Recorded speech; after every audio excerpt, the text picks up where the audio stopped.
Getting a little risky, little frisky. Shoving her around with a posi track sucks. Well, melt my hot and call me Meredith. That baby looks good out in the sun, don't it? Oh man, that thing looks tougher than a $2 steak. Come on, Theo, you're just in time to push.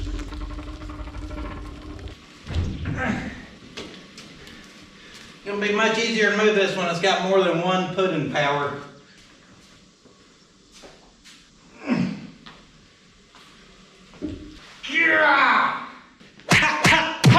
Just getting warmed up today.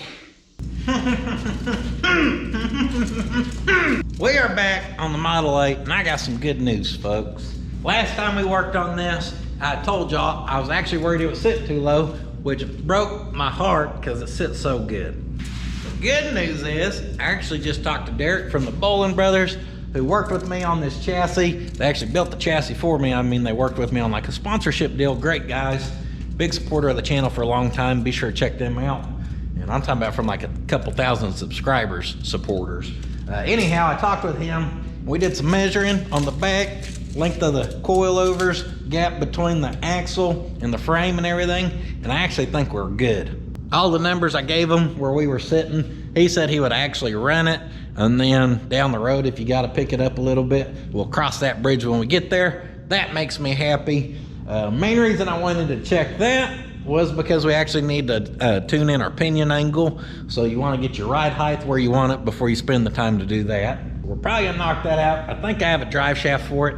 I'm hoping we can maybe figure out how to get the radiator up in here and possibly hooked up. And if we can get all that done, we're actually should be ready to just hook up a couple gauges to the motor, so maybe we can even break her in. Huh?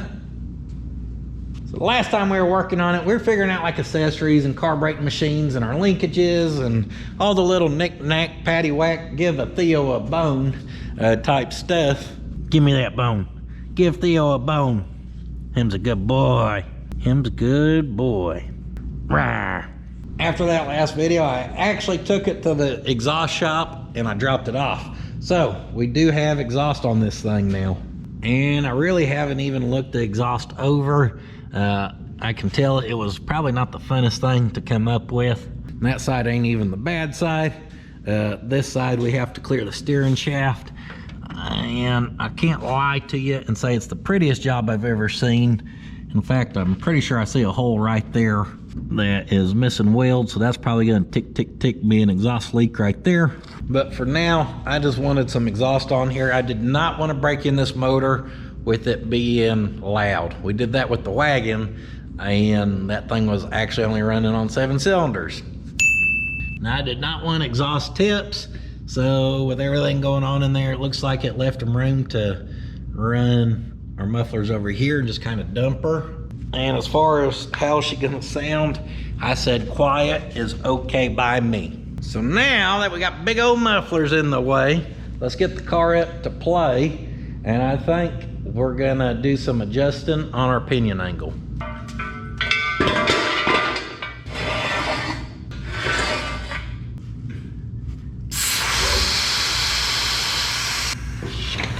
All right. 12 tonners. Hopefully that'll hold that little Model A. Never fails, someone always has to point out, you don't need a 12-ton jack for that. Well, you can either do that or take the ricketies all the way high, or you can stretch those things all the way up, or you can just hit the 12 tons and it gets it up high enough. It's about the height, not the weight.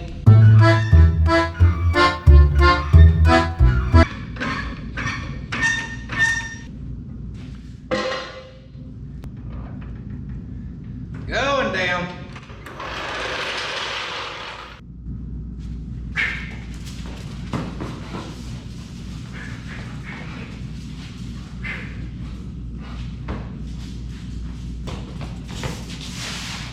Now, any vehicle, old or new, if you're gonna be messing with pinion, you want the weight of the vehicle on the suspension. So that's why you wanna make sure your jack stands underneath the rear end. You don't want them on the frame. And I like to do the same with the front end as well, if you can. Underneath here, we get a look at our exhaust again. And she runs back. Oh, we got the clamps. We can remove them mufflers if we need to. I did a full weld on that hanger, and it looks like that hanger goes over and bolts on where our lower bar does right here. I'm okay with that. I was really hoping he wouldn't weld to our painted frame, so looks pretty good to me. All right, to actually check our pinion, I'm gonna put that angle finder. So actually to find our pinion, we're gonna put that on there. I like to give her a little tap, make sure she bounces a little bit. And it looks like we're sitting about 3.5. Spin that baby. And we'll see if we can't check it. And we're sitting, I don't know, probably about 4.5-ish. Yep, 3.5 and 4.5. So if we could take 1 degree out of that rear end, it's gonna make it a lot happier. Now this is the hard part, adjusting it. This is kind of hillbilly, but the lower ones will be easier to adjust, I think. So I'm just kind of slipping that backwards until I get us to about the 3.5 we're after, which is about in there. And it looks like down here we were going back not even quite an 1/8 inch. So that should mean if we can adjust out these lowers to push that down and back about an 1/8 inch, a little less, we should get her tuned in pretty good. So now we actually got to get the weight off the rear end so we can mess with the rear end. Fun, back and forth.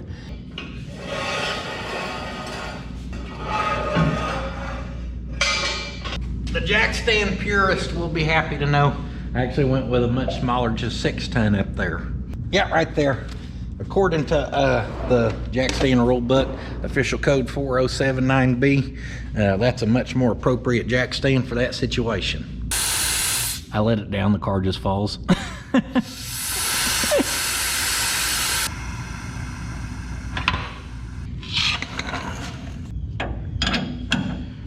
Poor Theo wants to learn the mechanics so bad, but he ain't got no thumbs. He ain't figured out how to hold a wrench for me yet. Also on our suspension, we actually need to go around and just hop on in here. You ain't never gonna learn standing on the sideline. We need to swap out all of our hardware, the nuts for palm strike nylocks.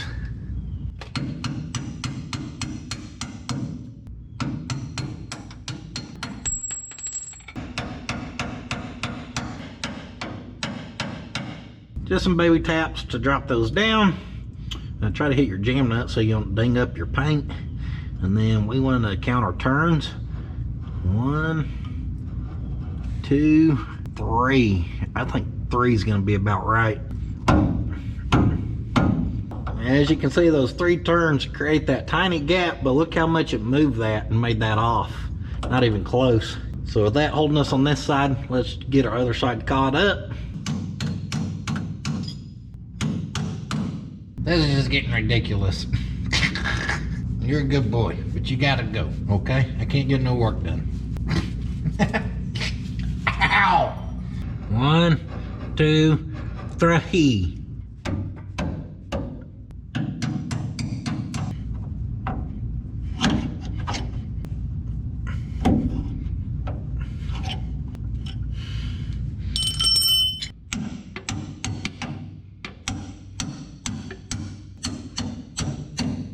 Little prying, little tapping. All right, let me run that down. We won't tighten her yet.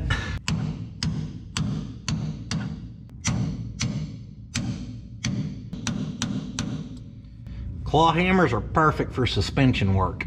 And with our first adjustment done, we actually need to swap the big jack stands back underneath here, get a load back on it, and we'll be ready to check her again, see how we did. Let me show you why you want your axle picked up. Watch how much that picks up before the car actually lifts, how much that travels up. There it goes, there it goes, there it goes, there it goes, there it goes. Car's picking up. It plays a huge factor. Looking for 3.5, and that's what we got. I know it's hard to get the camera on there with the light and everything, but guys, you're just matching right now. You're not, right now you don't gotta worry about shimming up your transmission if that becomes an issue or whatever. Right now we just want to match that rear to our front, and our next step will be to actually try to get a drive shaft up in here And we're gonna start looking at the working angles of then our U-joints. Now, there's a lot of talk about setting pinion and this and that. If you're building just a driver, it's gonna be on the street. You're not planning on launching it all the dang time. You know that suspension angle is gonna be underneath the load. Well, if you're doing drag racing, you gotta factor in other stuff. For a driver, it's pretty standard. You wanna load your suspension and then match those two to each other. Right now we're sitting at 3.5. Let's go find the drive shaft. Right here, we got a drive shaft. Cute little stubby thing. Come on, Wasp, let me put this down. Let's see who's about it. Come on back, buddy. Ah! Yeah! Yeah! Come on over here where I can see you. Wrong shop to be in, bucko. Woo! She came with a love note. Important drive shaft facts. No, they can't be that important. Huh. Last time I got one of these, it came with the yoke installed. This one did not. Oh, what the heck, over? This is looking a little sloppier than their last ones I've ever bought from them. Paint's thin. U-joints just look like hell down here. They just overspray it and hope for the best. I like these people because I can order it and usually get it the next day. It looks like we're gonna sacrifice a little bit of our quality. And that's all right, that sticker will peel off there too. Take that sticker off, now she'll be out of balance, you know. Now everyone knows your tolerances are so tight when you go to install a U-joint, it's actually recommended that you just put paint all over that cap. That ensures a super tight fit, or it may not fit.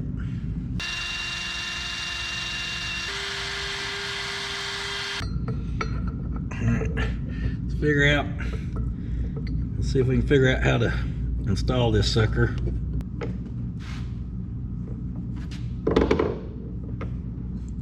Get our first cap started.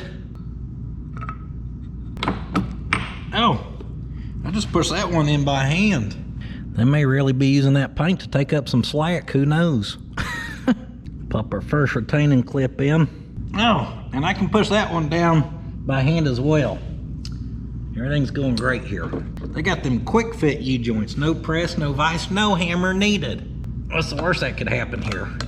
Well, that'll last until it doesn't. I mean, I don't feel no slack in it, so we're gonna run it.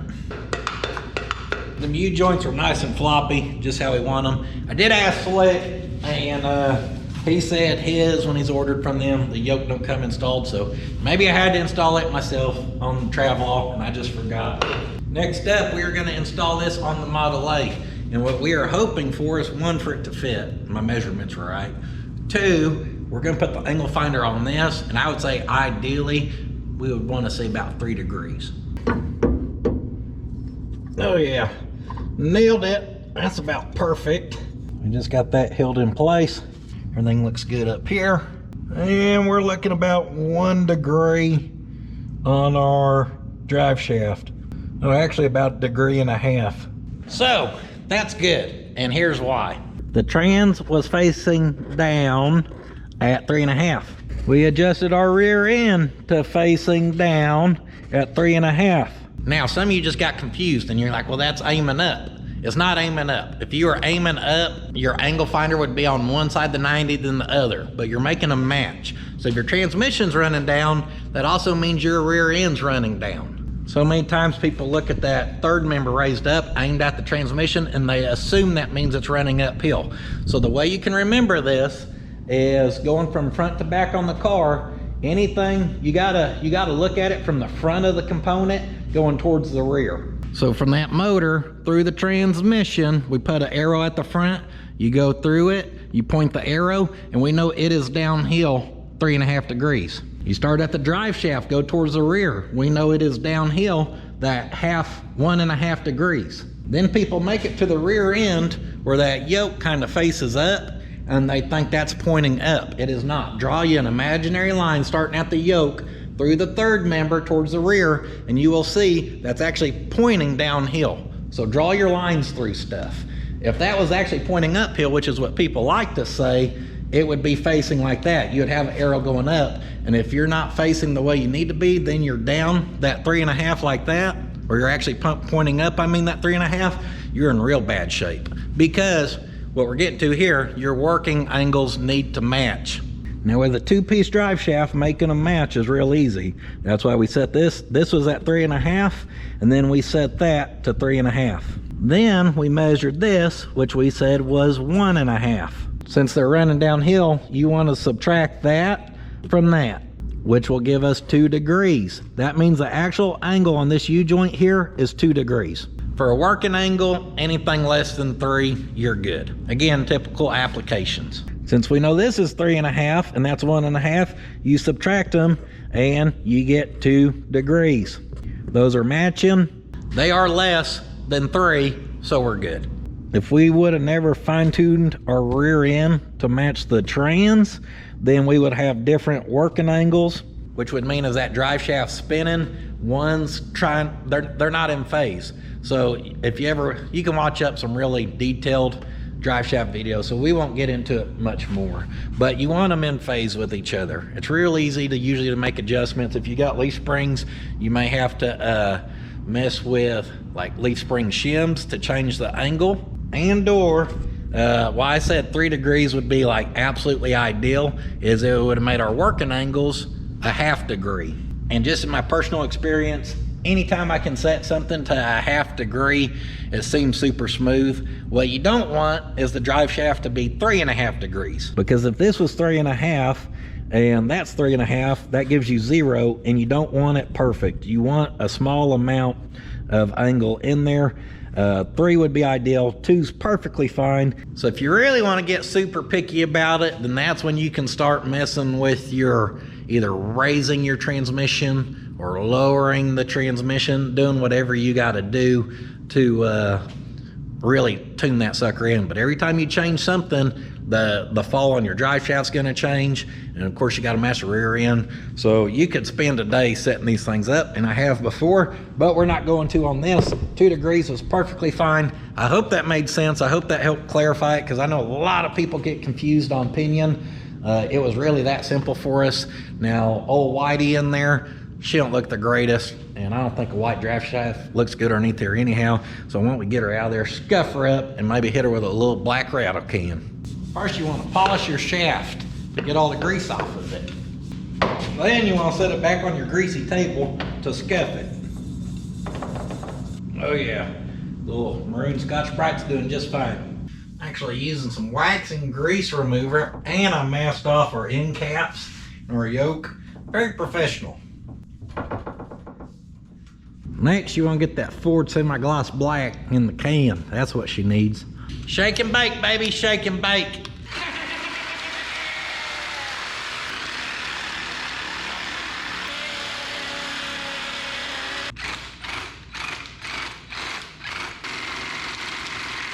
Oh, she's ready to do some damage now. If you get my dirty spray booth, just put your paint mask on, you're good.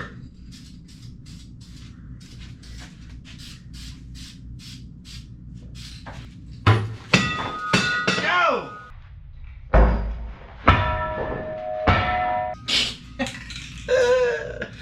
My duct tape zip tie did not work.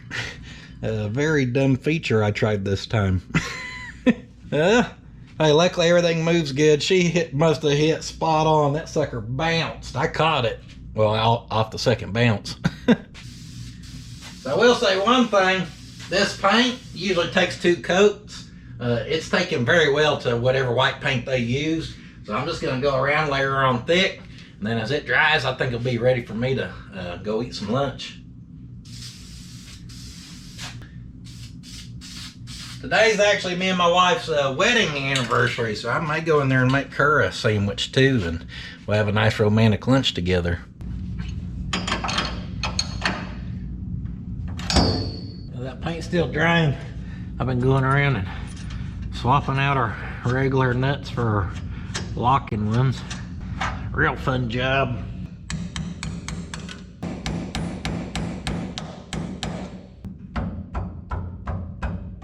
Now this bolt's got some weight on it because it's actually holding up a coil over.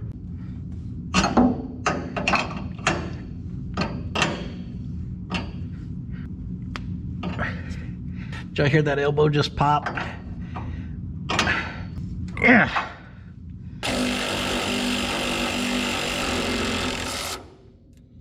Yeah!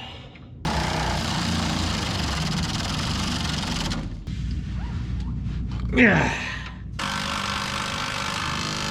Wham bam, thank you, ma'am. All of our jam nuts on the rear link bars are like right here. I'm tightening those too. You want to torque them? And I'm even gonna cotter pin these babies because you do not want suspension components coming off when you're going down the road. And that's how a proper cotter pin looks, okay? Been one down over the nut, one over the top. Looks good. Get our greaser in. Gotta have a little slick 'em. Yeah.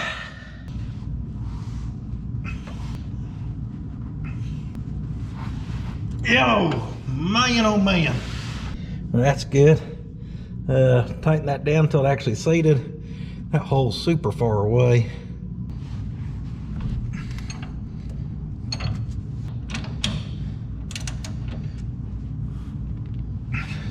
I'm actually gonna come in right here and just drill some new hole.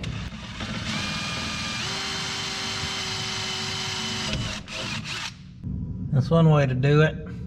So high-end build, she's got to be a little pot county. Trying to do our jam nuts on these, and they're spinning, so we may have to grab this with something. I'd prefer not to.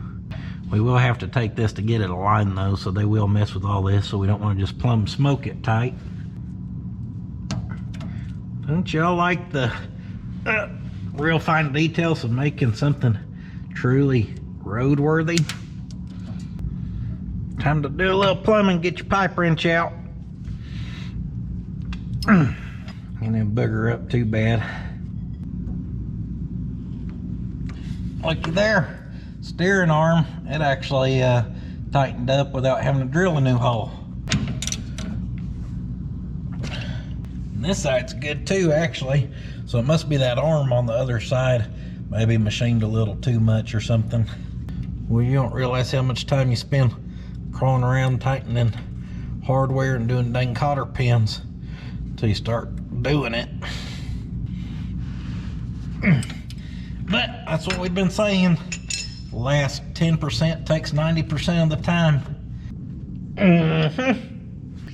I found something I'm glad we found because that's not good. That should not be a thing.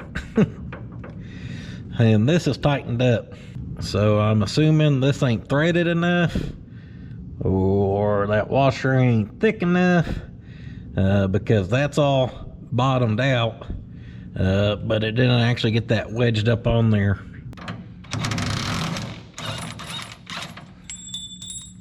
Oh yeah, looks like that lock nut ain't actually big enough to go around that, and that's not bottoming out yet. So this stop the splines, or head at the splines. We tighten that up and it leaves that little bit of slack. Well, I reckon that means we need a washer.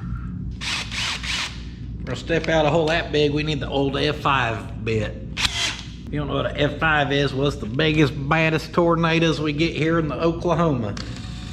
Oh yeah, you see one of them babies spinning at you, you better take some cover.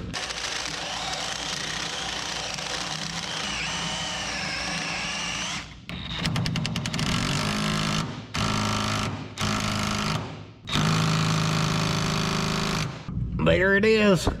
That's what she needed. No more floppy arm. Next, underneath the front, all them little tie rod style ends, we need to lubricate. When I walked in, I noticed this baby is shining. That's supposed to be the semi-gloss. She's shining like she's real gloss. How fancy. Hell, we'll run it better than the white.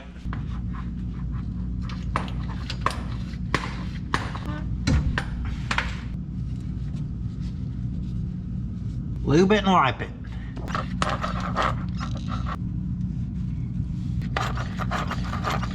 Just wherever we added our grease dirt, the kingpins up front, all that, I've actually already lubricated.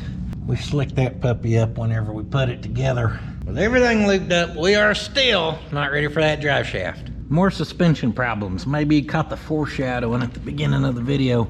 I showed y'all this shock being maxed out.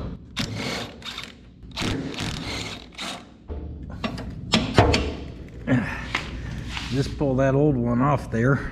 The old new one, I mean. And these I've actually got to give to Charlie. Then to make for reinstallation be a little easier, I'm gonna give this little dollop right there. And this is a shorter shock. That grease, that right there will go on a little easier than it came off. And just redo your hardware. And that top one started as a two-handed job. Couldn't keep y'all in there to watch. I almost had old Sleeper come get his paws on it.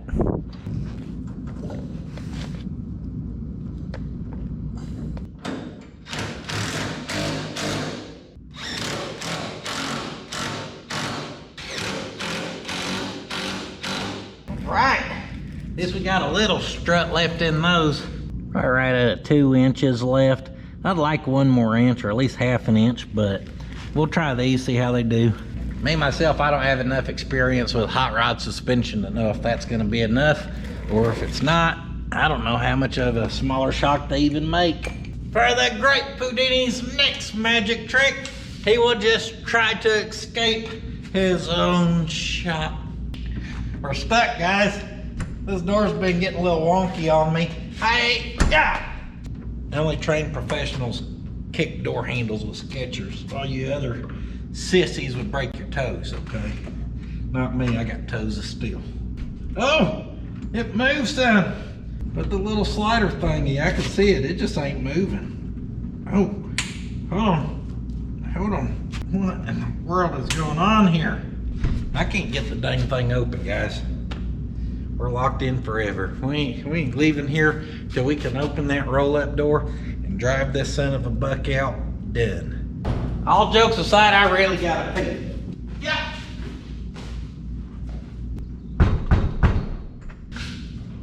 Come on, Theo. Can't get her open from the outside neither.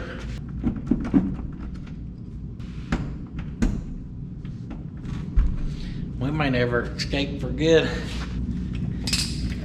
This is like a real deal escape room. I was gonna say, if that right there don't get it, we're gonna be in bad shape.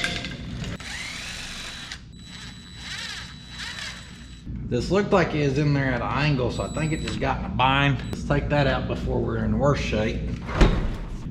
We're gonna reinstall the trash can. Good thing we got trapped in a place with tools. Come on, Theodore. All right. Yeah, she dried up enough. Demasked our caps. That looks a lot better than what we started with, I think. Can't say I'm a huge fan of the white drive shaft. The black will definitely blend in underneath there a lot better with our build and how we did it. Maybe white floats someone else's boat. So I think she's due for a new sticker since we practically rebuilt the whole thing ourselves. Right there, that baby's unreleased. You can see it is the color of our Model A, so that's a color match sticker. That right down there, that will help balance it back out. Luckily, I put it on there just a little crooked. That's perfect. Just playing, guys. I ain't leaving that on there. There's a cool looking sticker that ain't released yet, though. That's a good thing about our stickers. You can peel them off of stuff and repill them on new stuff.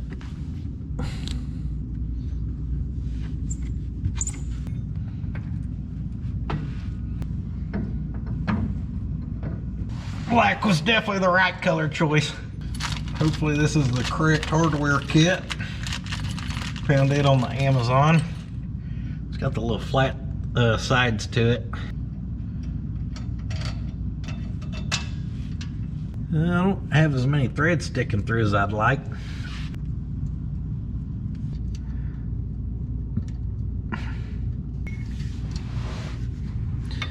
Let's actually tighten them down and see if we can get them about flush or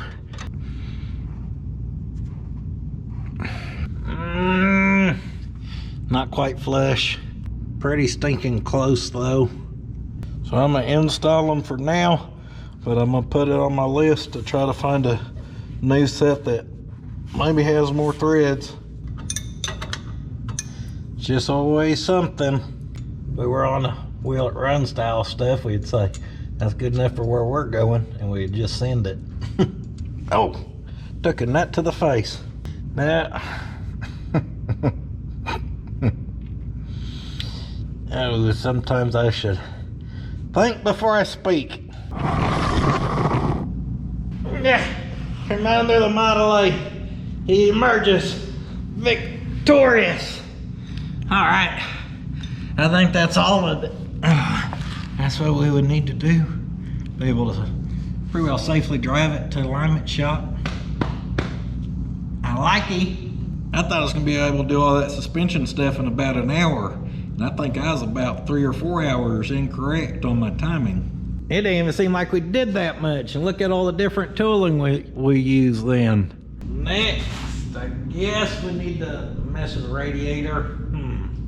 The reason I say is I see there's tabs on the bottom, but they definitely do not have holes drilled.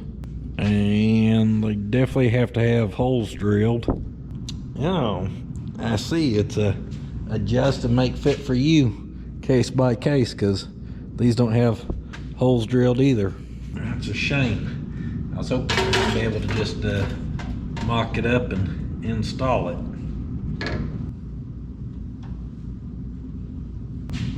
We're gonna have to slot those up there. They're not actually big enough for our little support rods.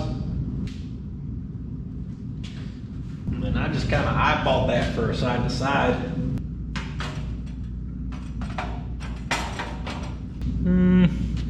Should look all right as long as we flat black it. Just not sure about committing and drilling our holes, because then if our hood don't line up, it's got to line up to this. Then we're going to be, I don't know if we should guess. Probably not. Mount the bottom ones and do the strut rods and then wait for the grill shell so we can try to align it all and go big on those. Now with our strut rods, we can lean back and forth. We can adjust the top. So I guess getting our gap down here at the bottom is going to be the most important. So I'm going to guess right in there about, I don't know, 30 and 11/16. And we actually got about 30 and 15/16. Well, that's good. That actually means it probably fits back tighter on the cowl side than I was guessing, because I left a pretty good gap over there. So let's go measure it tight. Measure tighter back there. And so right there is 30 and 15/16 with a little gap at the back, a little gap at the front. I actually think this side's pretty close to where it needs to be. This side too. Oh. The question is, can we finagle our marker through all this crap?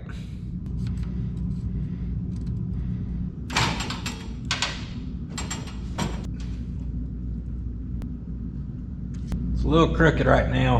I'm trying to straighten it up, keep them guesstimate measurements where I want them, and try to figure out how to clamp those where we got an idea of drilling the holes for the grill shell as well. I don't really know. I'm just guessing here, folks. That sits into place like that quite well. I can tell that grill shell sat along that body down there. I'm trying to get my tape out of my pocket. I can tell it sat like that for a while. So about 11 and about 11 and I don't know.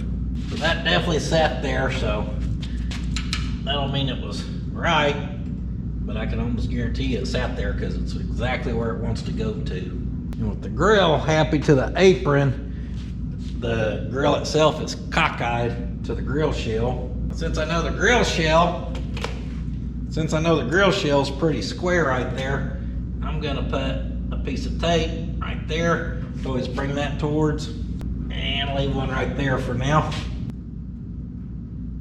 That looks better as far as being a even gap across there, but that's actually shoving the radiator back to square it up, which I'm not a huge fan of. But because that tab's hitting the apron and stuff, it can't come this way to square it up. So our first modification will be to pull this out. We'll trim a little bit off of each bracket. That should give us more shimming around, and we'll slot these where our struts actually drop down in. Don't you love making aftermarket parts fit. Say that 5 times fast. Aftermarket parts fit. Aftermarket parts fit. Now it was hard to kind of wiggle in there too. After seeing where I marked the tab, we're basically going to come to where the weld stops and ends and just cut off that extra on both sides. That'll give us a lot more adjustability and wiggle room.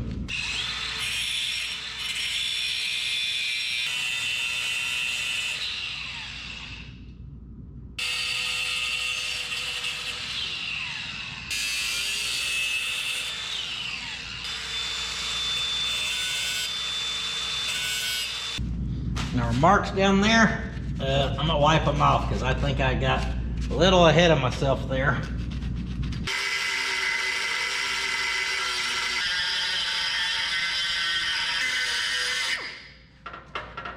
Well, I got her where I'm pretty happy with it.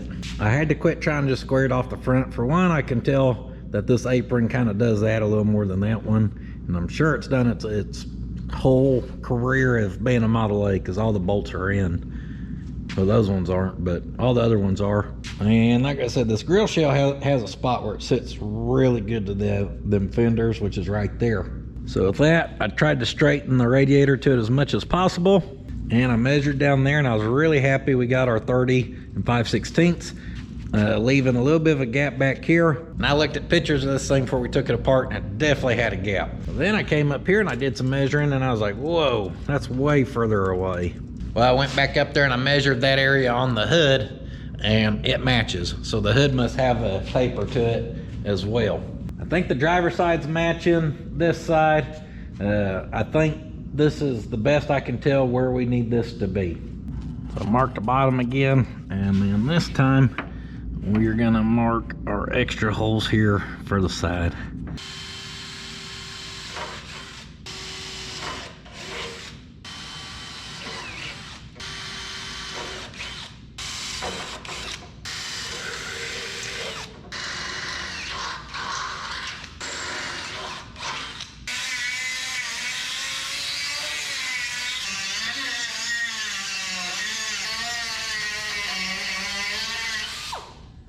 All right, I got those all slotted out. Over here, I just went a little size bigger where there's some adjustability. And maybe we can waller them if we have to with it on the car. I don't think so, it's gonna be tight. All right, we're gonna have to get her mocked up pretty good again here.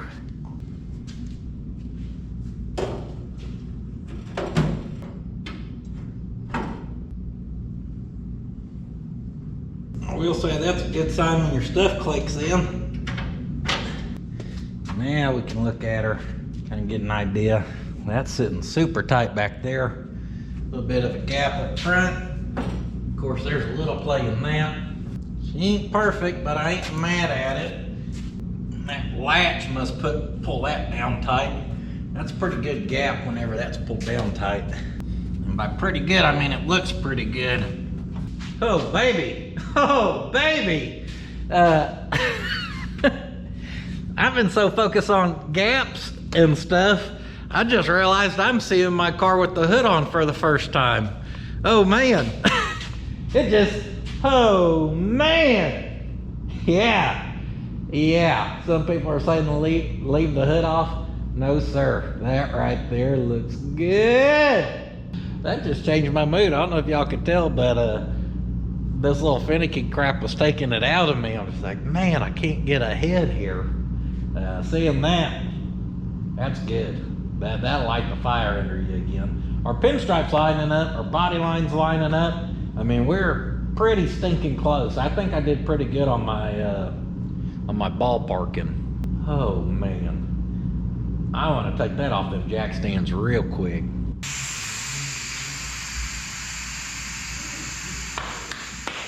I'm excited. All right, let's see it. Woo!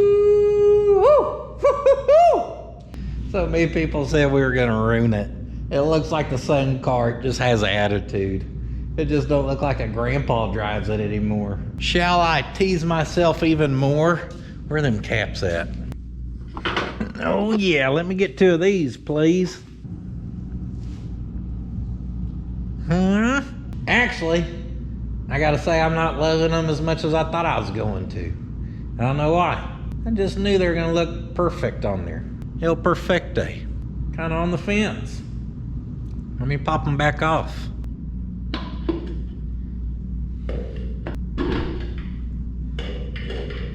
Dare I say, I almost like it better with no center caps.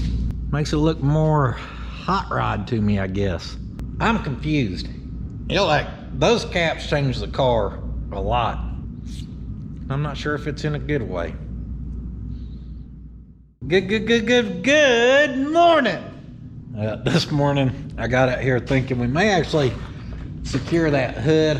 A bracket does have to be added off the frame for one of the latches. So that's gonna take a little getting creative. We're gonna have to drill and tap the frame. One of my latches is broke and one of the other ones is really worn out. I looked online, you can get those things for like $6 a piece. So I just ordered us 4 new ones, and I'd rather make sure the brackets work with the new ones. So we're not gonna get distracted there. We're gonna carry on with what we're doing. So I think we need to actually pull the hood off. And before we pull the radiator back out of there to paint it, we'll probably do a little test fit of our fan. And by the way, doing these hoods by yourself is not fun. I feel very dangerous doing this.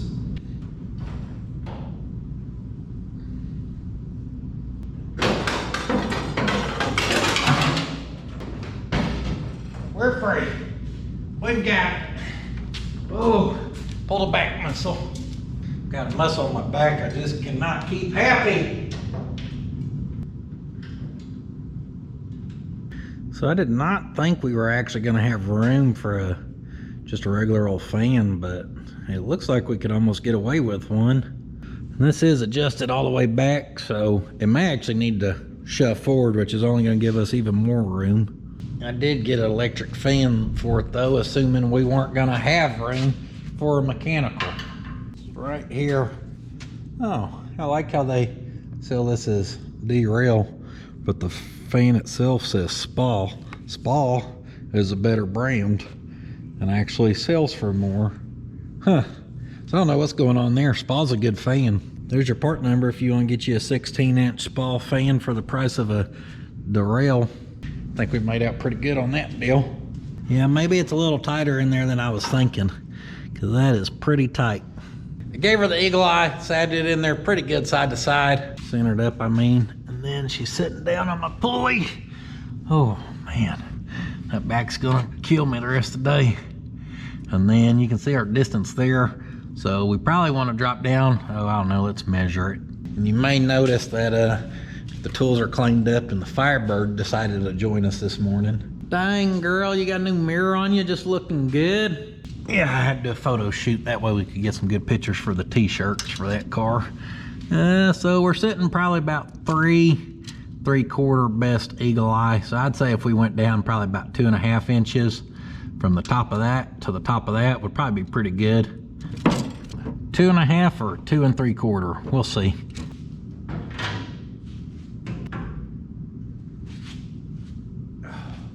Hopefully that's the last time that comes out of there.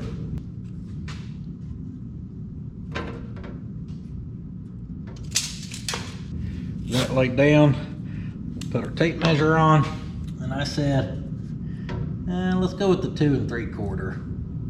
It gives us something to work that flat spot towards. We can sit it down. Then it's pretty easy to center up just by eagle eye.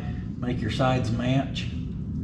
All right, there's pretty stinking good. Gap match, gap match. We're down where we need to be. Now we just need to figure out how to make that stay there. We'll just shove those through, and then on the front of this thing, we'll have them straps showing. Just playing. We cannot do that on this car. That would drive me insane. It'd be a good time to be able to TIG weld. The thing is, though, trying to decide, do we actually want to shroud this whole thing so we're sucking air through it all? Let me stare at her for a second. So I have done aluminum, just not a lot, and there's something wrong with my TIG welder. It is not happy. Oh, that right there is probably perfect. Look at that scrap. I don't even Oh, that's probably left over from the half hull, baby. That's why you don't get rid of it. So if we can build a shroud to mount that to, then we can cut little pieces of that and weld it on the end. And I called Slick, and he said he has everything for welding aluminum. So if I can get this all cut up, we can just zip over there and do some welding over there. So step one, we're gonna build our shroud out of sheet metal. And we're gonna go 17 5/8 wide by 21 3/4. Actually, we're gonna go 17 1/2. For this piece, we're gonna use some 18 gauge. Some rusty 18 gauge. Let's get the rolling drum of death to clean her up.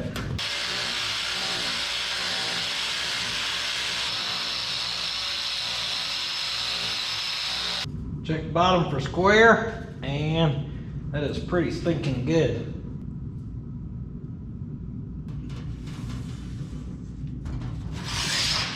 Whoa, hold on. I almost messed up. Because that gets us out to our edge, but that don't give us any tabs to then actually mount it with. So we can either cut out little tabs and weld it to this and then smooth it out, or we can just cut around the tabs, which is obviously gonna be harder than just cutting a straight piece. I think I'm just gonna cut it straight, figure out how I want all that, and then we'll just figure out the mounting system. Because I can sit here and overthink this kind of stuff all day.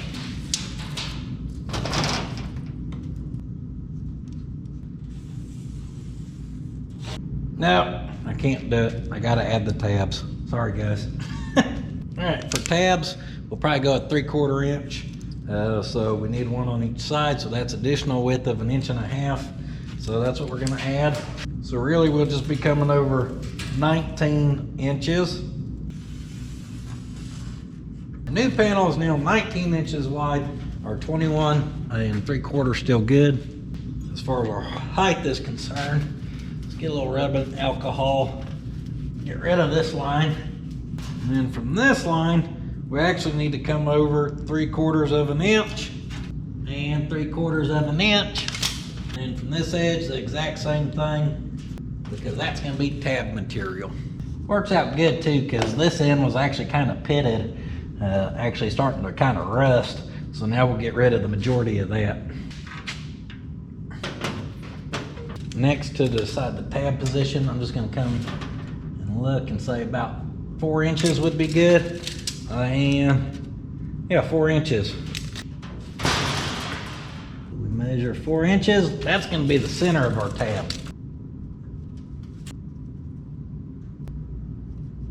And then width-wise, we'll probably go 3/4 inch wide as well. So I'm going to put a 3/8 right on our center. Then you go 3/8 that way and 3/8 this way. 10 3/8. We go to 10. We go to 10 3/4. Hopefully that makes sense, because it makes sense in my head. Then we can bring Big Blue back in and square across all that. Should have us looking right, looking tight once we get these all marked out. With that all marked out, I thought about it. You probably want the width of that tab to match this, because you don't want a bunch of overlapping metal, different sizes. It just don't look as clean. Luckily for us, this is like 3/4 inch wide, so it's actually just about perfect. Close enough anyhow. So now we got to make that piece disappear, leave the tab, make all that disappear, leave the tab, make that disappear.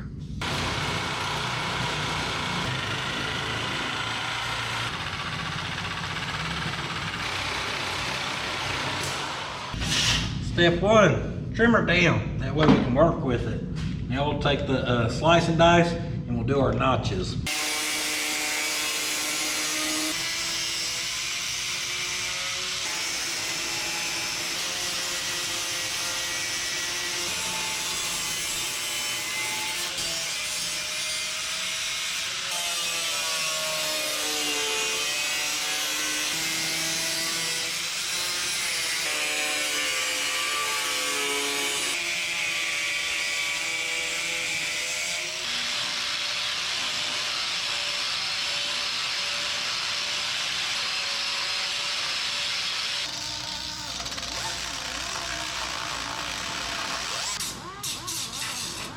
Once we get the corners done like that, that looks a lot nicer. The bottoms, I'm just gonna do a little bit where that's not a sharp point. Nothing crazy there. And then I'm gonna just smooth all these edges where we cut it is not sharp at all.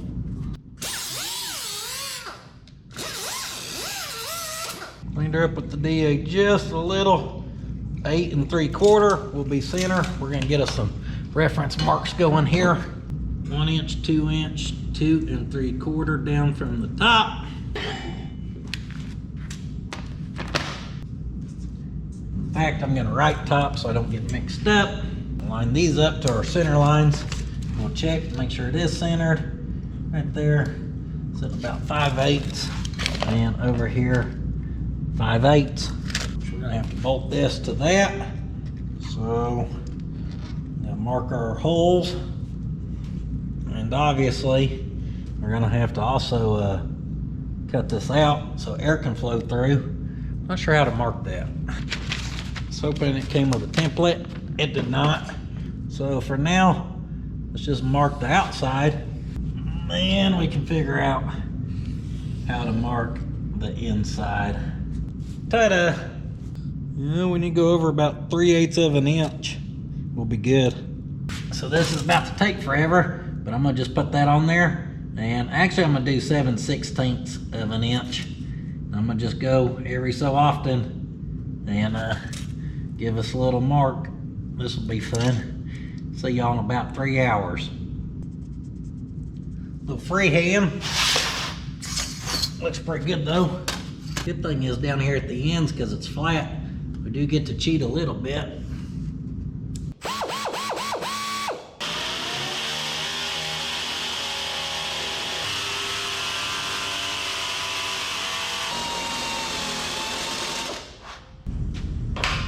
Body saw did pretty good there.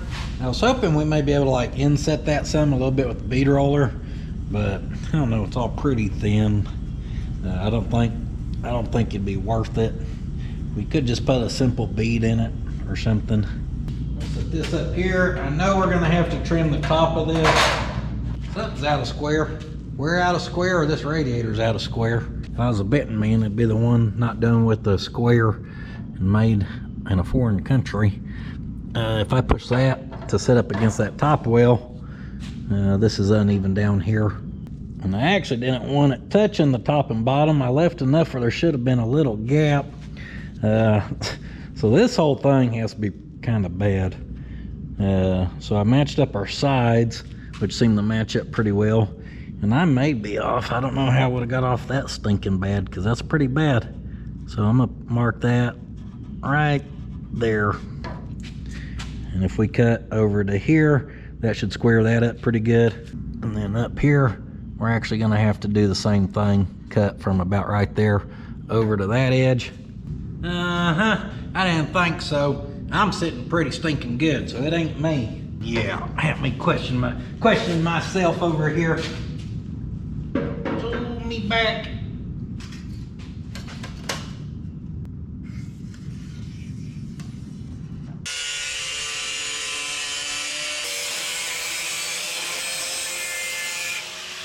Well, I messed up.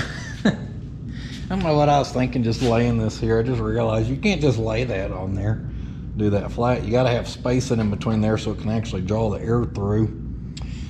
So these tabs, we probably need to actually cut off, because we're gonna have to add a lip on this thing about 3/4 of an inch or so. 3/4 of an inch, 1 inch. It kind of sucks, but we're gonna make it work. Luckily I have this strap, which is 3/4 inch wide. Now that is an 1/8 inch thick, which is probably thicker than we need, but it'll save us a ton of time already being the proper width, so we're going to use it.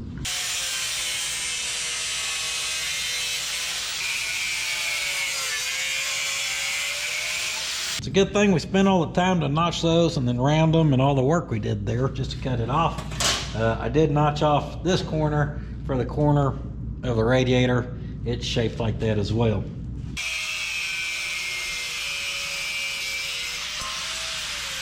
Cut us a piece of that strap to length.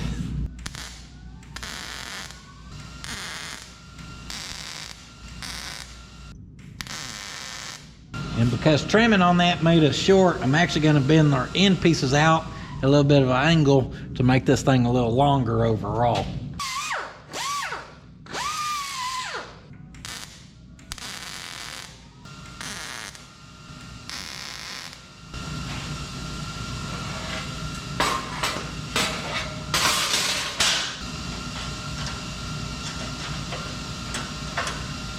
With our set in place, we're looking pretty good. So now we need to cut us some pieces, and we're just gonna have to break the end over like that is right there to match that.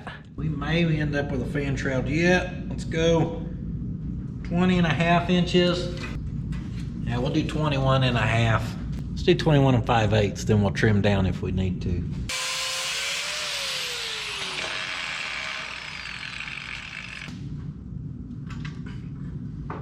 Cut her length, quick break. I think I gave it too much, and I tried to be easy. Yeah, way too much. I think we're pretty close right there.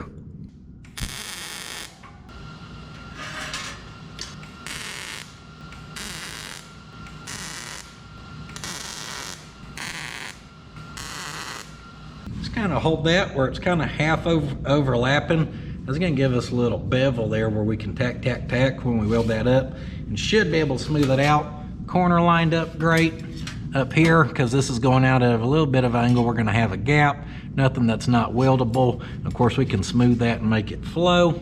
That right there looks awesome, guys. Let me get the other side caught up.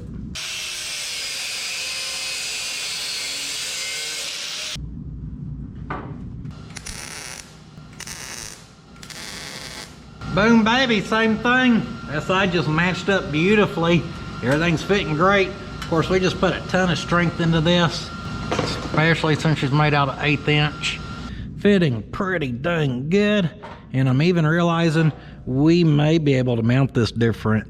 We may be able to just weld a tab going this way, then drill a hole in it, and then maybe nutsert this, and boom, boom. We'll figure it out. Let's not get too ahead of ourselves. Every time we do that, we miss a step. Guys, this is looking awesome. I'm gonna full weld it up. To do that, I'm gonna go around, put a weld about every 1 inch, and then I just kind of jump around and fill it in, trying to not get our sheet metal too hot where we don't warp her too much. We'll do our best.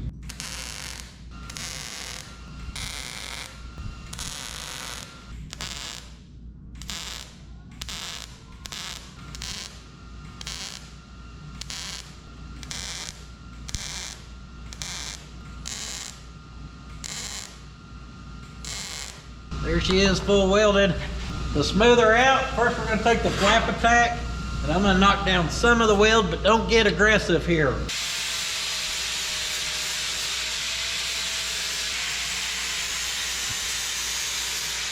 That thing's just so quick at knocking down metal. Next, we're gonna go to our 80 grit roll lock. As you can see, I did not get into our sheet metal or our frame, more sheet metal, whatever. I just use that flap attack to hit the weld only. Then when we go on this, you don't want to gouge into it. If you want to keep this looking nice, you got to keep this sucker pretty flat. You may hit her a little angle here or there, but try to keep her flat or you'll gouge your metal.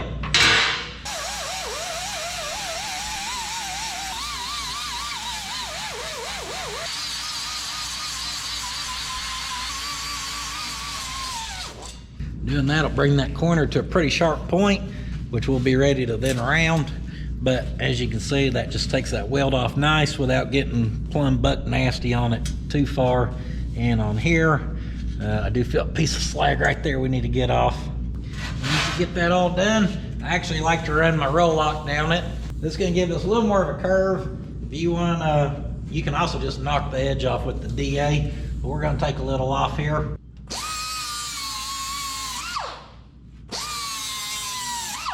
Then we'll fine tune her with the DA.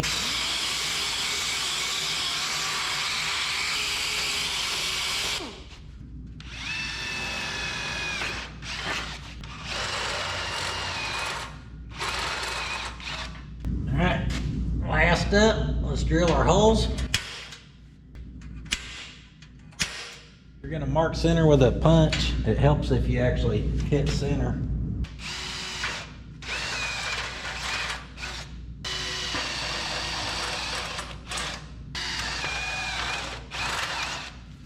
When we mount her for good, we'll use nylocks for now. A little mock-up action. Still gotta figure out how we want to do our tabs. Dang right.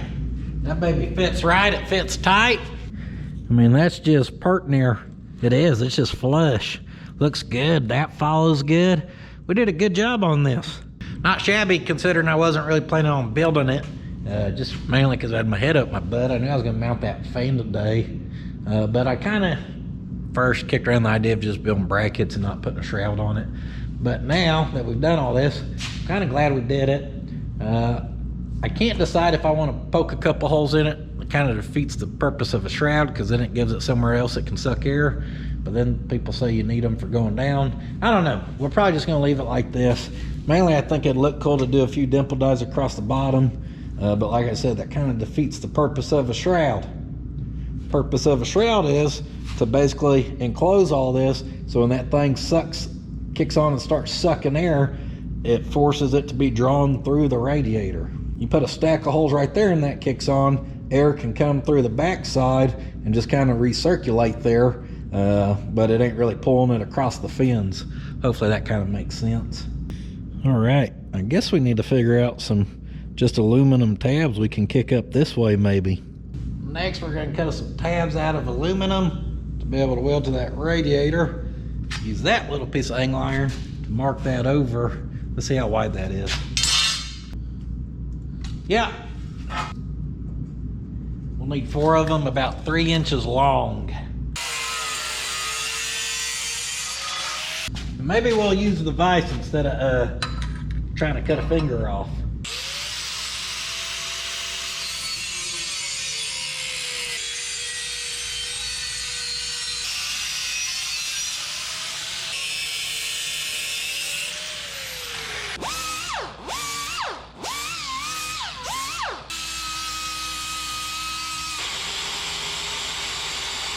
After cutting that, especially with the cutoff wheel, it ain't the prettiest. Smooth her down. I'm putting an O for outside. The prettier side I want facing out. After that, we know our lip over there is 3/4. This is 1 inch wide, so we split that in half. We're gonna mark it 1/2 inch. Then from the top, we're gonna come down 3/8 of an inch. Mark that. Drill your hole, and then last thing we're gonna do is take these sharp corners off. Not gonna get too picky with that, just a quick DA jobber. Good enough for me. Well, with all that tidied up over there, come over here to Slick's. Let's just say he's welding aluminum better than I am. He just zipped those on for me. Now, I've been practicing, guys. When I got on thicker stuff, I was doing good, but that thin stuff, I didn't hardly want to weld. This stuff's doing good, so I think the thin stuff we were practicing on was just dirty. Even Slick was having a hard time on it. It was dirty metal.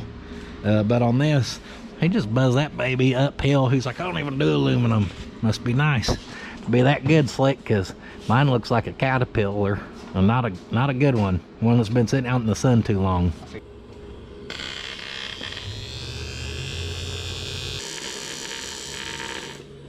You gonna clean up old Sloppy? Yeah, I'll clean her up.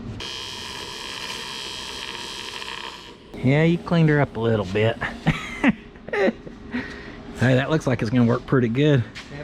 That'll be dead nuts in the middle. We can drill it through. Probably tack me a whatever nut. Or we'll use a nut cert. They might be a little big though for that small. Yeah, probably be too big for that. So we'll probably have to kick her old school and weld a nut to it.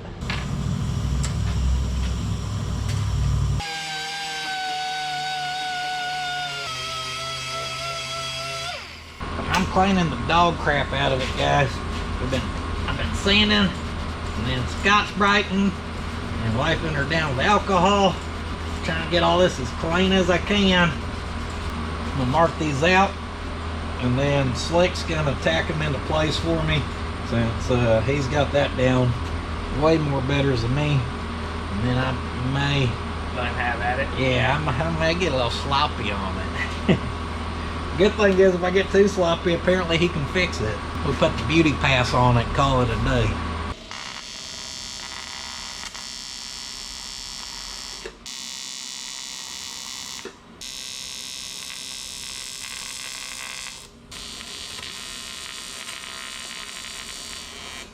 I wasn't as slick, but I did control it about halfway through. I was actually proud of how I was being consistent. Towards the top, I lost my puddle on the radiator side, but that one, he don't even have to go over to make it hold. Progress, my friend. This is my second time welding aluminum. I know I told you I did it before, but I meant once.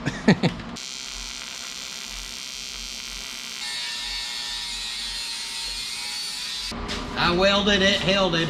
I can't do the filler.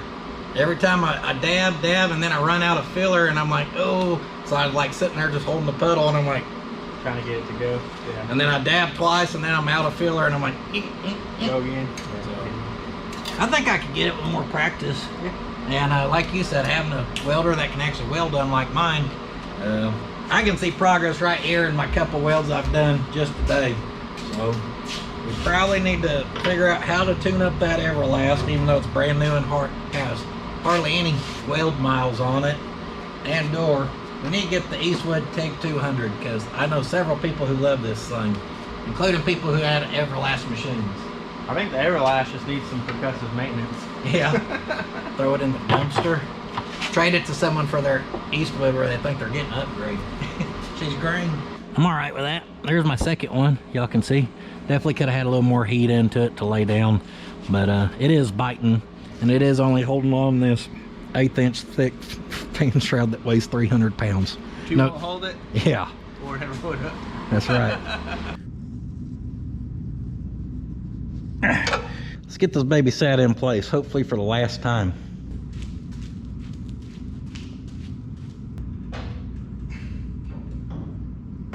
Really liking how that's looking, being all black. I'm gonna give her a little testing here. We'll see if we can tell if she's sucking air or not. All right, here we go. Jeez, that thing is turning. Holy cow, that thing moves some air. I can feel it up here, dang sure right there, and down there. That thing gets after it, pulling 18.4 amp.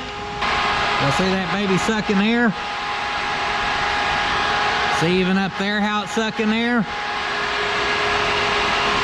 Or even down there how it's sucking air? That means our shroud is doing its job. That thing's pulling good air through the top, through the bottom, dang sure through the middle. Your distributor wrench is your best friend here for getting these nuts started. If you have a lowered Model A, you know what I'm talking about. Getting them nuts in there for that grill radiator setup, is hell. That's perfect shape to come from the backside though. Put your piece of tape on there where your nut will stay in there. You'll be good to go. We'll lock it down for now, knowing we'll probably have to adjust whenever we actually line stuff up for good.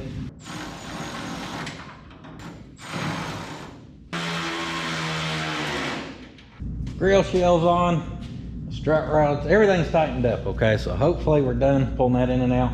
With the no hood on it and the caps on it, she is looking like a hot rod. We just need to get rid of that ugly yellow stripe. That thing's what's throwing me off. And I know this sounds crazy, but I figured out why I was kind of iffy on the caps. To me, this makes no sense, but I've stared at it in pictures and in person. And when the caps are on it, it somehow makes the car look like it's sitting a little higher. Because with no caps, everything's just solid black and it just kind of looks really hammered, which it sits pretty stinking low. But with the caps on it, it almost looks like it's raised up a couple inches. I don't know if it's gonna come through on the camera. And maybe it's just because I'm nearsighted and farsighted, but the no cap side just makes it look lower. The cap side makes it look more complete, but I ain't gonna tell y'all my decision yet. I'm gonna let y'all argue about it down in the comments.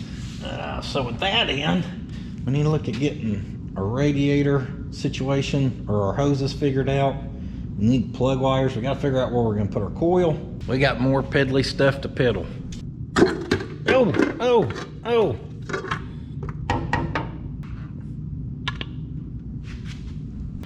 Moving our breather gets us a little more room to start figuring. Kinda cheesy water neck here, but I found it online real cheap.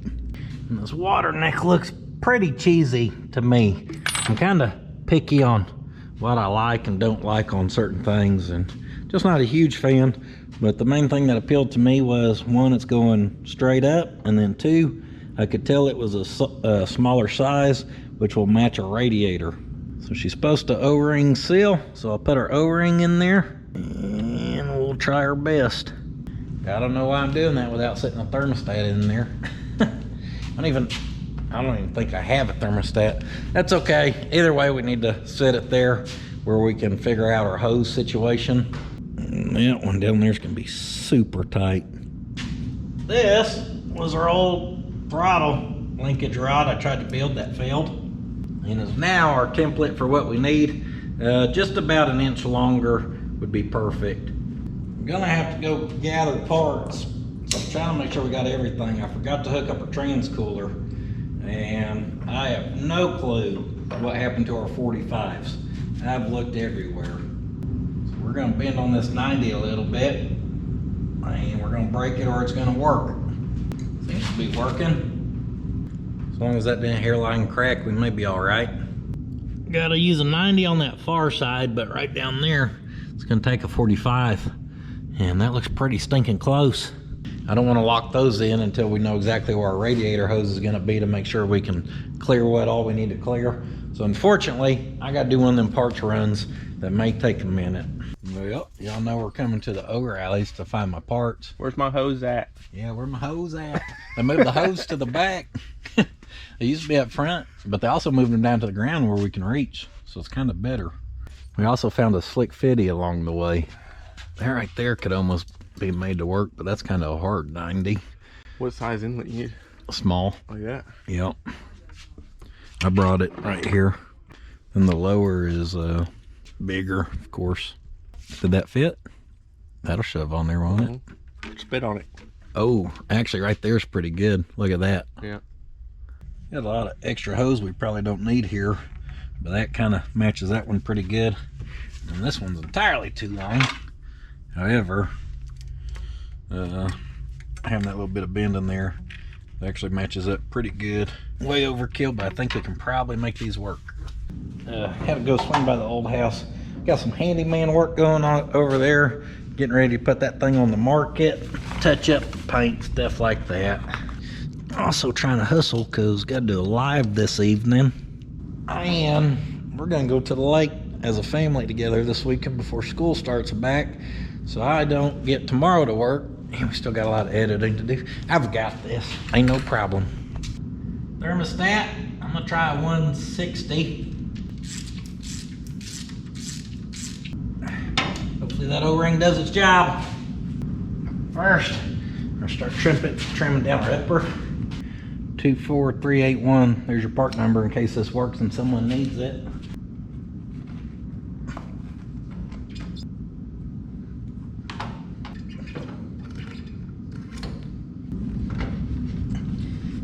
And by in case this works, I mean when that works. Looky there. That's nice. It's actually kind of leaning back, so I'm going to take about a ½ inch off the front.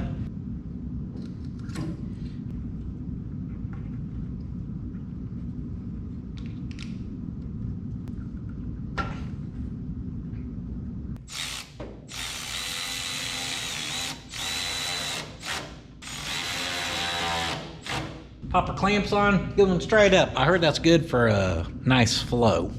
Now our lower is not so lucky. It's close. It's wanting to collapse a little bit. I don't know how to get this wiggled through here successfully. Oh, that's helping. That's helping. She's fitting. She just wanting to collapse on us a little bit. Just kind of kink, I guess you'd say. Feed that spring in there and we'll see if we can get it back on. I only cut it about 6 times. Spring mate done the magic trick.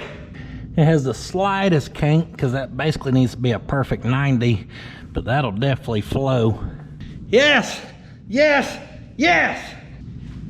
Ha, ha, ha, ha, ha. We could use a win. All right. The longer I look at that top one, the more I realize it looks ridiculous. We're gonna take a little off the top and bottom and just try to stretch that out and make it swoop. Snip, snip. That underside's pulled as tight as it can go. We can't go any shorter. Now the outside has a little slop to her, but I actually think that looks better. And we'll probably be able to put our air breather on it now. Got myself a little warm up doing that one over there. Next, I gotta figure out our last cooler line. Right in there is perfect. Marking it's the easy part. This one's so much closer. We gotta get more slack.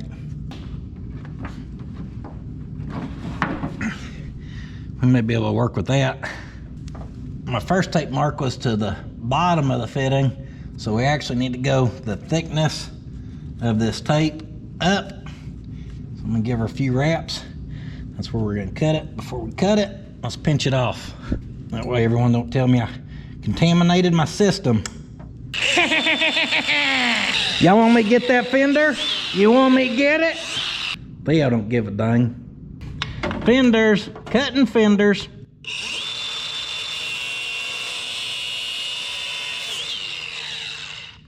We collapse that where the debris couldn't go in there. Blow it, and just shove it all back out. Good enough.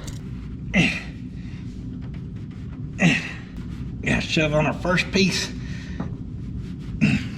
Oh yeah, she's going. Once we bottom that out, bring in the second piece.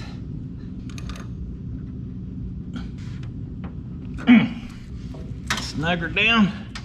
Oh yeah, perfect fit. Literally went and fell right onto where it was supposed to go, like it wanted to be there. We clear our pulley, clear our radiator hose, and we clear our steering components. So we had a lot to watch for there, and actually everything's clearing everything. Next, we're gonna feel the transmission. Prepare to have your mind blown.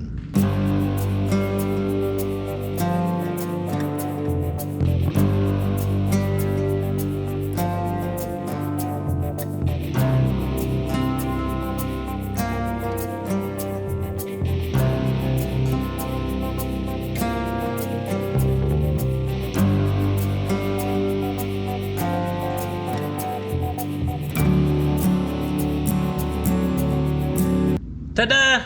There it is, guys.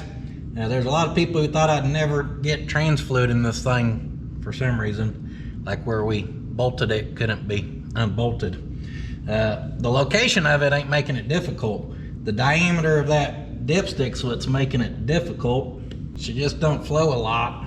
Even if it was mounted to the firewall, we'd be having a problem right now because the diameter is just so small. So I get to do this about 1,000 times and fill it up. Now, after we're driving it, if we need to service it, will it be a little bit of a pain to pull a bolt and shift it over here? Sure.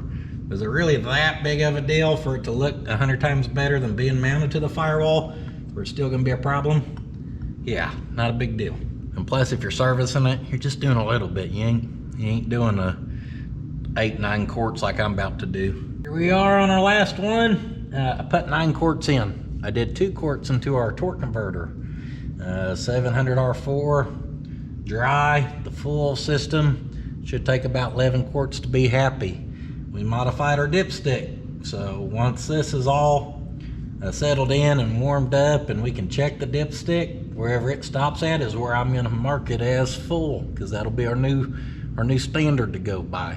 Maybe it'll work, maybe I'll blow up the transmission. That last quart in, it took me less than 1 minute, guys, to move those 2 rags, put my vacuum advance back on, and put that bolt right back down in there that I took out. Yes, I'm leaving this flopping for now because we are getting closer to our actual driving and stuff, and we will want to service it and stuff. But once the break-in and shakedown type stuff is done, and I bolt it down. I don't know how often y'all check and add transmission fluid. If you're having to do it once a week, you got a bigger problem than where your dipstick's mounted, making it a pain for you. You need to fix the leak. In my other ones, I haven't put trans fluid in them since I've put them on the road. What's next? To fire up, I'd really like to have the temp gauge and oil gauge, of course. So for gauges, I went with some genuine Stuart Warner because I want nothing but quality. Oh yeah, that's what I definitely got there. Get our temp sender ready to install. I'm using a big ugly bushing because I don't trust the one they sent. Just thread that into there and then that down into your intake and hope for the best. I'd rather use this big ugly brass one that I know I can get out if I need to. Put our little adapter back here I was using as a plug. Thread it there right there. It ain't really down in the water like it probably should be. We're gonna try it out. If I decide to change it, she's real easy to get to. We could move it down on the side. I'm probably gonna put our switch for our fan on the side. She stands a little tall, but I actually don't think it looks terrible. Warning, this product can, yeah, something in another. For our oil, I actually think I'm gonna put her down here, beside the block down low. Mainly just because I ain't got an elbow that we would need to make it work up there. That's a 1/4-inch plug. So right there we got a bushing. Thing is on them high-end rag joints. I didn't expect it to be rusting already. You here to inspect? Tell you what, all the baby turns I'm having to do on this is worse than putting trans fluid in it. I keep reaching old stubby down in there. We get a little 1/8 of a turn at a time. Another little Pittsburgh custom wrench. Right at the end too. She regular wrench is too wide to get in there. That's why I like keeping cheap wrenches. Look what the cat drug in. We found a bill, a wild bill. So I don't know where I'm actually gonna put my gauges yet. We're just wanting to be able to do a break-in. So we're just gonna actually take these suckers up. There's somewhere we can keep an eyeball on them. That's all we care about. And to hook the wiring up, we're gonna do pretty caveman crude as well, because obviously this ain't for good guys. Man, that's pretty close to the fan, ain't it? Yeah, that's real close to the fan. Maybe a little scraping down there. Good thing she's plastic. We're not gonna cover too much of a redneck wiring job because eventually we're gonna wire this thing correctly. Just don't look at it. Yeah, just don't look at it. Just know that all those have a purpose. It's either gonna go great or really, really bad. let me get some towels. We're about firing up. Oh, This is real smart, Ford. Away from the distributor. Real smart. Oh, yeah. Never mind, I'm coming in like this. Hey, will you look inside and see if it's leaking? That'd be a shame. Just run it all over. You got a lighter? I'm good at setting stuff on fire by myself. I don't need y'all's help. Bill said the gas gauge works. Get this camera and show him, Bill. Oh, that's all pretty. Look at that. Wait till we get. Wait till this. Oh wow, watch out for all these wires. I don't know if there's a, so the gas gauge works. I can't see it. Oh yeah, there it is. So the gas gauge is working. Can't tell how much we got, but no leaks. What's this big line coming out of the firewall? Like fuel? And what's this other thing with a red thing, fuel? And then no hose between the two? There ain't no hose between it? No. Don't open that valve. She'll be leaking then. Looks pretty cool in here. Ain't giving them a full tour. Yeah. You've already seen it, huh? Yeah, we definitely need a piece of hose between there. Yeah. Nice find, Bill. Told them I wanted green, they gave me gold. Chris is colorblind. What are you Yeah.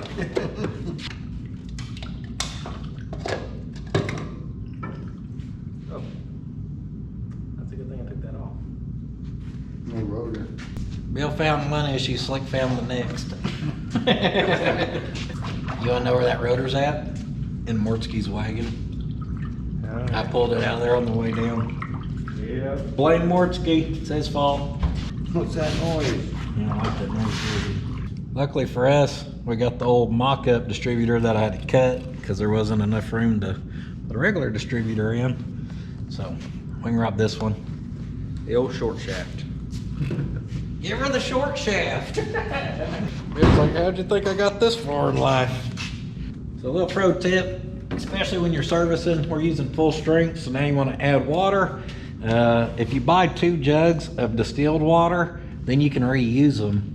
And just fill them up with your faucet water. The internet won't know, and then you won't get all the comments saying you should have used distilled water.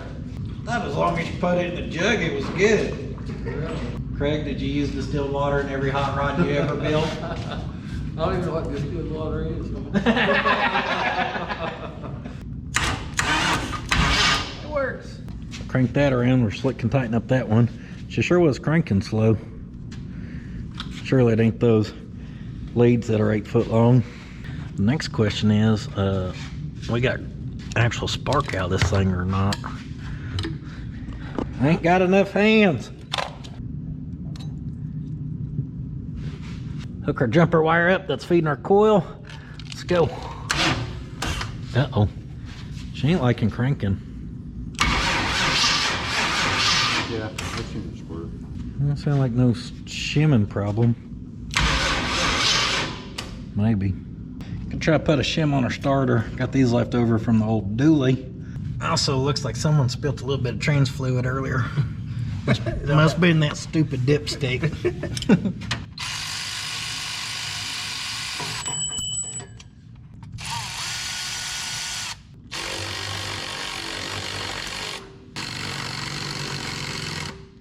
Tight's tight.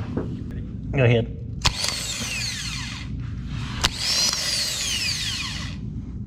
Trying to watch her starter and see if it looked like it had any wobble to it.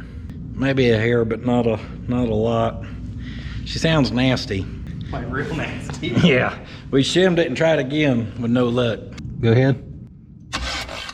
That was better. I just don't know.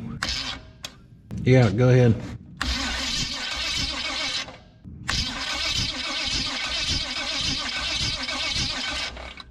At some point, it like skips a beat down here on something. I can see it. So I don't know if this ring gear's out of whack. Maybe when they didn't evenly space these nice, beautiful MIG welds or what. Did you get one started? Yeah, where's the other bolt at? Underneath your back, can you feel it? Nope. Huh. We're hoping it's the starter. We got her where she's about cranking and sounding decent. The only problem is the gear keeps hanging out there. So if she does start, we're gonna turn that starter into a supercharger. I looked around in my scrap pile out there and found one for the Chevrolet. She's a big mama though, so she barely clears. No, she don't. She's actually hitting the exhaust. Yeah, she's on it. Well, we pushed hard. We gave her our best hoorah for the day. That starter ain't gonna cut it. It's a piece of crap. We tried to engage it, it just hit the flex plate. And that just tears stuff up, or I'd show you, but we don't want to tear it up no more than we have to. I'm not convinced it ain't the starter, and here's why. Here's why. Me and Bill both agreed the teeth look like they needed to go that way further. And if you look at this from the bottom side, the way this is drilled, these holes definitely favor the front side, which would shove this back. Now, if those were actually drilled in the center, this whole thing would have come forward about 1/8 inch. And what do we need down there? About 1/8 of an inch. About 1/8 of an It inch. seems like the drive's going in at an angle. Yeah. Should have quite close. So I'm hoping we just got some bad manufacturing, because that can be warranted. And I was also hoping to wrap up this video before we went out of town this weekend, but I guess I'll be back on her Monday morning, because I ain't giving up hope yet. Welcome back. Long weekend. I've been running around like a madman today, and I've also been toying with our Model A. I also opened a box and a part flew out and smacked me right in the lip, bust me open. Got whooped up by a box. That's right, that box punched like a girl. So I got us a different starter. I was suspecting we had bad machining on the other one. The second starter acted better, but it wasn't perfect. I decided to actually drill out the holes for the starter where I could get some adjustability, and I actually have one on there right now. So it's cranking now. It was doing better than before I just started recording. There's my luck. But it's just barely hanging up from time to time. Still not sure what's causing it. I would not be opposed to just trying a different mini starter as a whole. We do know the flex plate's out of wobble a little bit. I really don't want to have to get in there. So we're just gonna try it and see what happens. Back there you can see we got some transmission fluid. I crawled around on it. It may be coming from the seal where the little 4-pin electrical connector is. Around there looked a little wet, and then I think it ran down to the pan and then dripped off the back, or the pan itself is leaking. Then you may notice there's some water on the floor. Another surprise when I came back to the Model A. Well, I looked underneath it and I could tell it was leaking from the bottom of the water pump here. So I got about a half a turn on this one. But then this top one, it was loose from me putting this bracket on. So I just kind of ran it down till it touched the bracket. I never really tightened it. So I tightened all that down, and I'm hoping that fixes us leaking there. Just a few minutes ago, I did slap us a piece of fuel hose on there, so we're actually connected to our fuel tank as well. So up next, let's hook that up. That's our coil wire. And let's check for spark. I don't know if y'all can see it, but it's definitely sparking.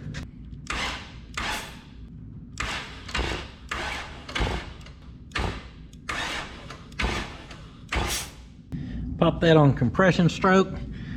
Finish spinning around to our 2 marks lined up where we know she's at top dead center.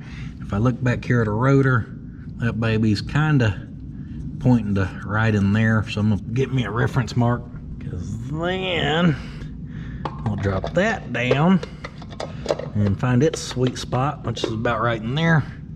So then if we would spin that back to about right there, we should be pretty close with this being number 1. Yeah, about right there should get us going. Tighten your cap down, we'll mark that, and we'll pop our plug in and we'll start running plug wires. Now I'm not going for the prettiest running of our wires currently. I'm going for the, can we get our motor fired up and try to break her in, so we can pretty this up at another point. Right now, here's our last one, number 7. I know some of y'all were concerned about our clearances, but getting them started was not too bad. Got plenty of wiggle room on this thing to be able to get it turned out of there. And then the ones towards the back, if you just slide your boot up, make sure you get your plug wire started good, then slide the boot down, pretty easy. She fits tight, but boy does she look right. Lastly, be our coil wire there. And then I kinda need to figure out, that'll kinda hold there.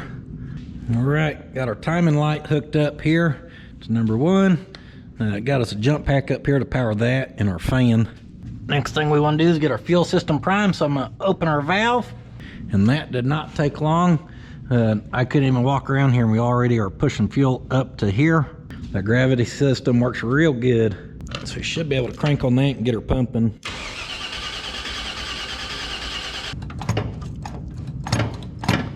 There's fuel. All right, guys, we put some spark to this thing and spin it. I think she's gonna bust off for us. Coil's hot, gauges are hooked up. I'm trying to cool myself off. I'm nervous, my heart's racing and thumping. Here we go.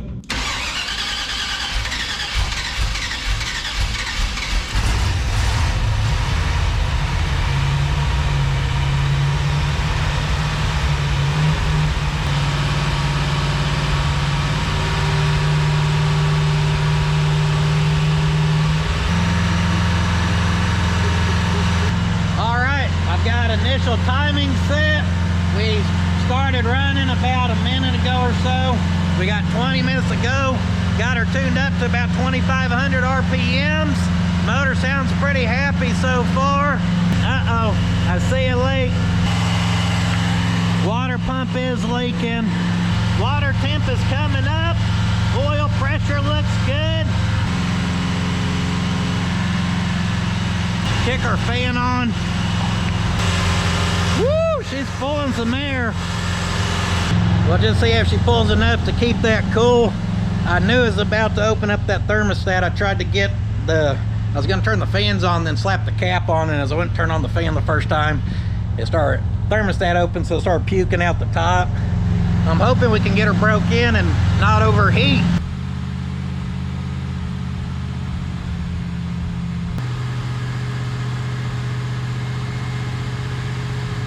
Get on in here, air. She started to creep up on me, got up past 210, which obviously ain't good. Luckily I had that sprayer I bought to spray weeds around here. I ran and got some water in it. She just barely got up to about 220, and I got her back down just in time. Looking good.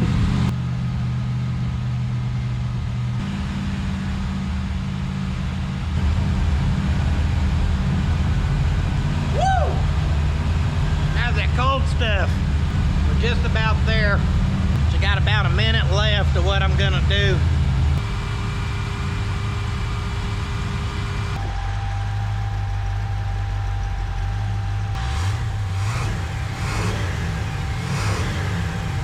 Got her tuned out right in there. We're gonna take that right there for now. We've been staying good temp too now. All right, let me kill all these fans where I can talk to y'all. How's that? 4,000 fans later, we got her. Guys, I think that went okay. It could have went better. I think my timing was a little off. Sounded like it was running really good and happy, and I thought everything looked good. So about halfway through, I'm like, why is she popping a little bit? Well, I went and looked, and I did not have the distributor tightened down enough. Well, the clamp was so tight, or close to the coil and stuff, I was afraid if I'd reach in there and try to do it, and I knocked that coil over and we arc it out because it's not mounted, we could be in bad shape. So I just kind of kept setting it back, and it was just shaking enough that it was still moving it around. So I just kind of fought it as we went, and kind of kept it right there where it needed to be. I'd say about 25 minutes worth we had her revved up there. It sounds good right there. I mean, everything is nice and hot, so it's hard to touch on anything and really fine tune it too much, so I'm not going to. We can do that at another time, because obviously we still have stuff to fix here. Water pump's leaking. For transmission, I'm wondering if it just didn't get a little over serviced in it somehow. It probably still shouldn't come out of there. I don't see any more leaking. It's not like it's got a major leak, so this thing running wasn't forcing it to puke anymore. Now, as far as this getting hot, if our timing was a little bit off, obviously that can cause us to run hot. Us not being quite topped off from the start wasn't helping us. It puking some out from the get-go did not help us, and then it leaking it out as we went did not help us. I still think we've got hope for as far as getting it going and it not running hot on us.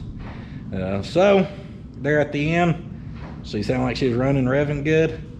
For now, we're gonna take that as a win. No, yeah, it seemed like our starter didn't hang up either when we started it, so that's good. So I actually don't even have a dipstick for this thing yet, so I just robbed the one out of the wagon where we could take a little sample. I don't see any metal in there or nothing, so that's a good sign. No sir, don't look like no shavings or nothing scary. That's what we want to see. All right, just out of curiosity, let's see how she fires up for us one more time. She didn't. That's interesting. How come you ain't happy now? Well, that's our coil getting hot. There she went. I'm wondering if it wasn't a little flooded. I gave it a pump, so if so, that didn't help it any. So, that's it, guys. We are very close to driving this thing, especially with the drive shaft in. But that is also all the time we have for it from this go-around. So it's looking like next go-around, we can probably look at getting the water pump, hopefully not leaking. We'll probably get her tuned up a little better. We'll look into that transmission leak a little closer. And then at that point, a little service of the rear end, and I think she's gonna be ready to drive, guys. Now, obviously that won't get us an interior and all that kind of stuff, but That kind of stuff's overrated. We'll be looking at doing that, and then putting some type of harness in it where we don't got the old rainbow bundle running over the fender. Yeah, so hopefully you're looking forward to that. Thank you guys for being here. I appreciate all the support. Ooh, I see a drop of sweat on this thing. Appreciate all the support, especially you guys watching the Model A. Like I said, it ain't been a channel favorite, but this is a dream of mine literally coming true in front of you guys, a large part because of you guys being here and supporting. It literally means the world to me. I cannot thank you guys enough. And yeah, I'm on the Patreon, I'm on the Facebooker, I'm on the Instagrammer. We are starting memberships on the channel.